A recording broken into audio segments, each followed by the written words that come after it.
Hey everybody, thanks for joining us today, and especially thank you to our special guest, Dillon Sarb with Catalyst Montana. Thanks for joining us, Dillon. Thank you so much. Thanks for having me. All right, let's dive on into the questions. Do you want to go first? Okay. Do you want to do the intro first? Oh yeah, we were going to talk about what Catalyst Montana is. So I have both a bio for Dillon and a mission statement about Catalyst. So our friend Dillon here is originally from Billings and has lived in Missoula since 2014.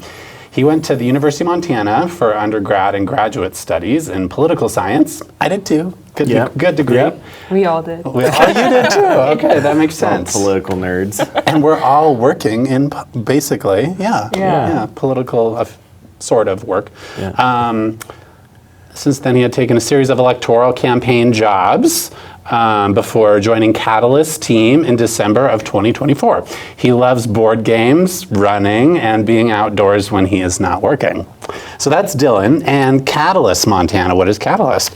Catalyst Montana uplifts low-income and marginalized Montanans through community organizing, policy advocacy research, and leadership development. They work to build collective power and create meaningful change on issues that impact our communities. Catalyst is a nonpartisan nonprofit. Okay. Thank you. Awesome. Thanks for being here, Dillon. So can you share in your words what your role at Catalyst entails and maybe how Catalyst came about? Yeah, definitely. Yeah. So, my role at Catalyst, so I'm a senior organizer, and so we all kind of have different buckets of work that we work on. So really my day-to-day is just working with impacted folks. So like Andy mentioned in our mission statement, we, work to uplift, people in low-income and marginalized communities and uplift their voices so they can advocate for themselves and the issues that matter most to them.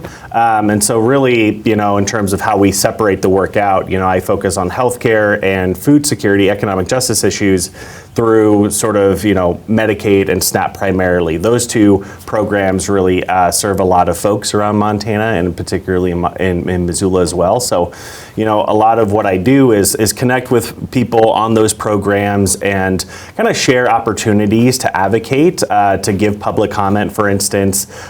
So, again, they can speak for themselves about changes and certain concerns that they have on those public assistance programs. So a lot of it is that, Catalyst does a lot of civic engagement as well. So we go out every week and we do voter registration out in the field, even at the library here and food bank. And so, we do a ton of different outreach work and then kind of do this organizing as well as our big kind of ways that we, connect with people. And Catalyst, speaking to your last question, came about through a merger. So Catalyst used to be two organizations, Montana Women Vote, which was based here in Missoula, and the Montana Human Rights Network. And so both have longstanding legacies of civic engagement, more on the Montana Women Vote side, have done voter registration primarily for decades now around the state. And then the Montana Human Rights Network did a lot of counter-extremist sort of work that Catalyst as one organization still kind of carries both legacies with. Great. So, yeah. Very good. Best of both worlds. I know. Combine the two. Yeah. All right. What does community organizing actually look like on a day-to-day basis for you? Yeah, I mean, I think it's a good question. What is a community organizer? How does one community organize? I don't think there's one simple answer to it. What it looks like for me is a lot of planning, looking ahead, and again, like I said, working with impacted folks on, Medicaid and SNAP, for instance, to kind of, again, share opportunities for them to get involved and to advocate for themselves about these issues that matter to their lives. So a lot of planning ahead. I mean, a lot of what I didn't mention that I should have at the start is, Catalyst does focus on state level issues. Now, Medicaid and SNAP, of course, have a very big federal component, especially when it comes to the funding of those programs. But, the state of Montana has a lot of sort of control and power in the administration of those programs. So, we focus on state level issues because, one, the state has a lot of power and influence over people's lives, day-to-day lives, and two, there's, a lot of, we're closer to Helena than we are to DC, quite literally, but also, figuratively in the sense that, our representatives are closer to Montana too.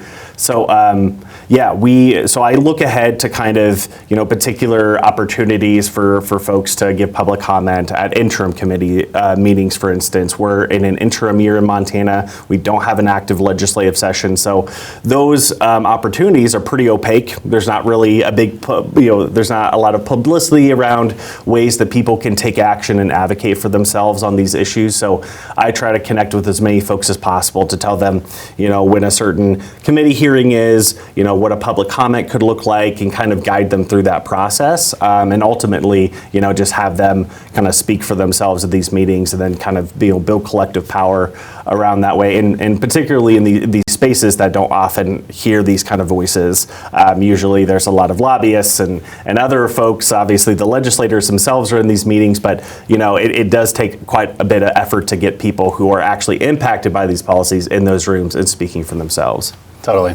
That's so important. Like, I know we've all given public comment at some point, but for many people that have never done it, it can be intimidating. Totally. Yeah. For the first time, especially since you're probably standing at a lectern in front of like people that have a little power making some decisions, right? Right. And so that's really cool that you're able to help people, encourage people, help them with even like what to say, and totally. That's great because it's really important. And like when we're able to come together in numbers to talk about issues that affect our community, that's how we make change. So. 100%. And ultimately, these spaces, as uncomfortable and as, maybe it doesn't seem like, intuitively that they are, but like they're for us. Mm-hmm. We created them. Public officials serve us as community members, so we need to have access to those meetings, and ultimately they serve us as much as it is uncomfortable to get in front of a lectern or get behind a lectern and speak your mind. Ultimately it is kind of like refreshing people to know like this is your right. And these people serve your interests, or they should serve your interests, and so might as well use the opportunity to do so. Awesome. Being an organizer can be challenging sometimes, but incredibly rewarding. How did you first become interested in organizing work? Yeah, that's another good question. Ultimately, I've definitely since an early age really have had always a feeling of wanting to give back and wanting to help people in whatever way and however that looks like. So I've always had kind of a desire to just improve the lives of others. And then really like I've always gravitated towards, political issues, politics, and as Andy mentioned in my bio, I went to school for political science and kind of learned a lot of how these systems work. And then it wasn't until after my studies that I got my first political job, kind of organizing around candidates, not necessarily around issues, but kind of both work hand in hand there. So I did kind of a series of political jobs of working campaigns and ultimately worked on a lot of issue campaigns as well. So it wasn't until after my studies I kind of got involved there, and then Catalyst reached out after the 24 election and kind of worked with them through last session on Medicaid issues, and then have been with them ever since. So cool. Yeah. In recent months, Catalyst has partnered with local organizations to get the word out about changes to Medicaid and SNAP, which you've already mentioned, changes to those benefits that will be happening this year. Can you educate us on what that's all about? Yeah, totally. Unfortunately, just to start to say first and foremost, there's still a lot of changes that are yet to, there's a lot of things we don't know about these changes. But with that being said, these changes stem from the big beautiful bill that was passed last year, the big ugly bill, whatever you want to call it. But some people refer to it now as HR 1. So really what these changes are is over $1 trillion collectively of a big cut that kind of see themselves in the form of work requirements. So for SNAP, to start there, already has a work requirement, to be clear. But what HR 1 did was expand the work requirement and really kind of exempted groups from that work requirement that already existed, namely veterans, unhoused folks, older folks, are now having to comply with these work requirements. And so really how these cuts are actually put into effect is just people losing their benefits off of no, they're doing all the right things in terms of complying for the most part, but lose these things because there's more bureaucracy involved. Or I guess in the case for SNAP, like you were once, you're used to not having to comply with work requirements, and now, maybe as a, senior citizen, you have to start going back to work, and that, for a lot of different reasons, is not doable. So that's kind of on the SNAP side. Medicaid is now imposing a work requirement on anyone on Medicaid expansion. And so Medicaid expansion is typically for adults like 19 to 64 who are low income. So Medicaid, has a few different programs and waivers to it that I don't need to get into, but for Medicaid expansion, there's about 75,000 Montanans on Medicaid expansion. So overall, there's about 200,000 people on Medicaid in Montana. But speaking to the work requirement, there's going to be, you have to work at least 80 hours a month, or be in school or volunteer or some kind of mixture of any of those qualifying activities, or be exempt. There's definitely exemptions to the rules. However, being exempt doesn't mean that you don't have to prove anything. There's a lot of what I'm anticipating is that people who are exempt will have to prove that they're exempt, which is, again, a lot of red tape being thrown at people who, again, are doing all the right things. I should mention as well, very importantly, for any misconceptions out there, the vast majority of people on Medicaid are working, or they're in school, they're taking care of a loved one, or they have a illness that really limits their ability to work. I mean, the vast majority, over 90% of people fall into that bucket of eligibility, and yet we're throwing more red tape into these people's lives unnecessarily. There isn't a reason for this other than, trying to disguise a cut in form of, like, I don't know, some sort of, talking point that some politicians like to spout. Yeah. So that's what we're seeing, and it's going to be a disaster. I mean, the last thing I'll say about this too is already DPHHS, our state health department, it really falls behind in terms of really key metrics of performance when it comes to Medicaid. So call wait times are atrociously long in Montana. Call abandonment rates are atrocious. In terms of their ability to process applications currently, it's well above the national average. And now, HR 1 is saying you have to do more. And the last thing, actually, that I think is really important for listeners or viewers to understand is that Montana is moving early with these work requirements. So the deadline to start work requirements is January 1st of 2027.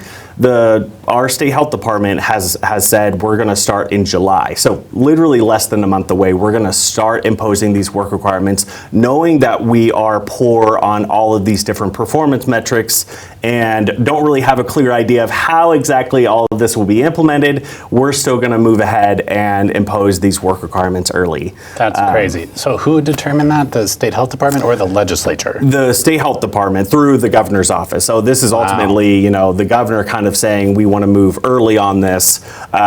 So even though we know we don't have the right infrastructure to support it, and there's still time to maybe build upon that infrastructure, they still want to start earlier. Exactly. Crazy. To their stated reason, and viewers can believe this or not. I mean, really, in 2019, when Medicaid was reauthorized at the state level, it was passed with a work requirement in state law that the Biden administration didn't enforce, or they didn't allow Montana to move forward with that work requirement. So they say they need to work as quickly as possible to get that work requirement on the books, or at least in effect, to match state law. But really, like you mentioned and like I just talked about, they can wait and they should wait, but they're not doing that at this point in time. So for people watching that don't fathom why they're moving that deadline up, what can they do? Is there public comment they can give? So there are opportunities to give public comment. We also, as Catalyst, as organizers as we are, we're going to organize a rally in July at the next Children, Families, Health and Human Services Interim Committee meeting, July 8th. Encourage everyone to show up. Noon, July 8th, in the Rotunda at the Capitol to stand up with folks on Medicaid. We'll have speakers and really be there to stand up against these work requirements and going early. But public comments are definitely encouraged as well. I think anyone, whether you're on Medicaid or have a family member or a friend on Medicaid, or frankly, if you're just a concerned community member, to make a comment. There is a public comment period going on right now. The state has submitted what's called a state plan amendment, and there are ways that people can make comment about the state plan amendment. Then I can follow up with you all to kind of get that information out there. Public comment for that runs through June 27th. So people can email the department. I don't have the email in front of me, but yeah. It's really sad. I will note too, just kind of as sorry to take so long, but it is important to be clear and accurate about this. So in terms of like this new work requirement that's going to be imposed starting next month, not everyone all at once will have to prove that they are working. It sort of is for new applications in July. And also those who are being renewed, which is also called redetermination for some on the program. Does that include those that were kicked off? No, those are for existing enrollees, those who are on the program right now and it's just another word for renewal. So like, you're up for these kind of renewal periods every 12 months. Again, maybe something I didn't specify too. Another aspect, in addition to the work requirements, is that they're going to renew people at a 6-month cadence rather than a 12-month period of time. So they're moving that up. So if you have to be redetermined or renewed starting after July, you're going to have to prove that you're working, or prove an exemption or other qualifying activity, like I mentioned. So wow. So yes. Rather than once a year for renewal, it'll now be twice a year. Twice a year, correct? Okay. Yeah. Yikes. It is a yikes moment. Yeah, absolutely. Did they hire extra staff or anything to do So they have hired extra staff. I believe they estimated that in order to fulfill, the requirements here, they needed to hire 59 more staff members. At the last meeting, they have hired a good number of new staff. Maybe I can't say, but they have hired new staff. They haven't met the full staffing estimate that they need in order to adequately implement these changes. So they're definitely behind. 59 new staff, yes, to properly implement this new. Yeah. That's crazy. Yeah. And like you said earlier, most people on this program are working caretaking or students. Yeah. And we're paying for 59 more staff for a problem that may not exist. I don't think exists.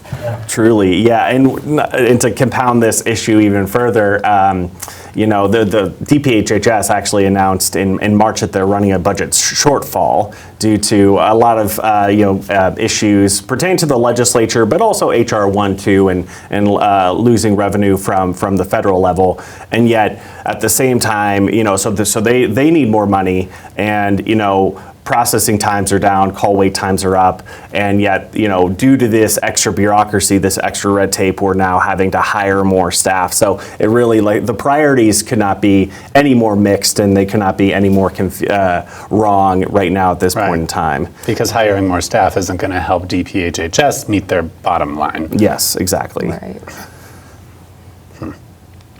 Really hate to be such a bummer on this it's show. Important information. It's important information. We should to all know this. I'm sure people using Medicaid have been getting notices perhaps and realize this, but people that aren't on that program might not have a clue what's going on. And it's important that we all know so we can get behind those people that are at risk of losing their benefits and stuff that makes their household run. Yeah. 100%. I mean, and not to, again, be a Debbie Downer here, but, from folks that I've heard, so in March, the department said that they sent notices out to everyone on Medicaid, so even those on traditional Medicaid, so 200,000 notices should have gone out to everyone by the end of March. Well, I've definitely talked with people on the program who are very diligent in checking their notices and the mail that they've gotten from DPHHS, and some of those folks have reported they haven't received their notices yet. And so outside of just connecting with me, that they know that these changes are coming, but otherwise, I mean, you have to imagine there are hundreds, if not thousands, of Medicaid recipients who are still unaware of these changes coming up. So it's truly going to be it's going to be really tough, to say it one way, for Medicaid in the state. Okay. How does Catalyst, as an organization, decide what important issues of the day to focus on? So obviously we've been talking about a few. Yeah, but totally. How do you decide? There's so many others. There are so many others, and I'm just one staff person at Catalyst. So we do touch on a lot of different issue areas, particularly those, that do impact low-income and marginalized Montanans. So really ranging from healthcare, like myself, to housing, to LGBTQ equality, to criminal legal reform. So we really do have buckets of work that really do drive the work that we do, all of which is definitely reinforced and sort of driven by, those in the community, those impacted, those marginalized and low-income Montanans to, we take cues from them. So, really, a lot of our issues are, kind of match that already in terms of impact and priority for low-income folks. But, I always talk with folks from these communities to make sure that we're advocating for their priorities and their interests, and so the issues might look different here to here sometimes, but really we kind of do have these larger buckets that we do operate under. Okay. Many people feel disconnected from politics and government. How do you encourage people to get involved? Gosh, yeah, that's another good question. That's something I struggle with as well. I wrestle with all the time. And, I think first and foremost, I understand where people are coming from if they do feel disaffected or disconnected from government. Quite frankly, the systems that we have in place don't really work for working and marginalized Montanans, and frankly, as Americans, they don't work for us until I fully understand where people are coming from. I guess from an organizer standpoint, and what keeps me going is, I do think that there's, no guarantees to advocacy for organizing as for like the work that I do. There's no guarantees that, that our desired outcomes will come to fruition. But there is one thing I do know, there is one exception to that. One guarantee that I do know that will happen is that if we do nothing, if you stay home, if you don't say anything, then surely nothing good will come of that. Nothing of from every positive social movement that's ever happened in this country. It all happened by everyday folks, regular folks, standing up and taking action and standing with community members on things that matter to them and to do what's right. And that was due to no predestined outcome. They just did it because that was required of change and making a better community for themselves and for others. So I think ultimately it's up to us to advocate. No one's here to save us. We have to do it ourselves. And I think what's frustrating is, especially over the last couple of years, and certainly as I've been with Catalyst, things have been really tough, and I understand that, and outcomes have not been the way have happened the way that we want them to. But again, if you stay home and don't use your voice, we surely know that all the bad outcomes are definitely going to continue. So I try to tell that to as many people as I can. Mm-hmm. Yeah. Speak up when you can. What's the most rewarding moment you've experienced as an organizer? Well, yes. So over the couple of years I've been with Catalyst, there's definitely one that stands out. So Medicaid. I know it's my pet issue, but Medicaid expansion was reauthorized last session in 2025, and that was a huge moment because, first Montana authorized Medicaid expansion in 2015, but when it first enacted Medicaid expansion, it enacted it with what's called a sunset clause, meaning this policy will expire in 4 years if we, so we'll take a look at it down the road. So it's good now, but we'll take a look at it. And so in 2015, they had a sunset clause in there for 2019.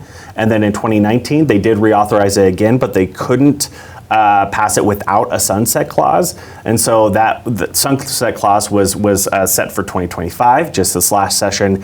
And so in that session, we actually reauthorized Medicaid expansion and removed the sunset, which means that Medicaid expansion is just permanently a part of the policy priorities of Montana here for good. And so we don't need to continue to have this debate really that isn't so much a debate. We know that Medicaid expansion is just an overall good for the state of Montana. So that was a huge win, and that was caused by so many different groups and people coming together, namely community organizations, hospitals, providers,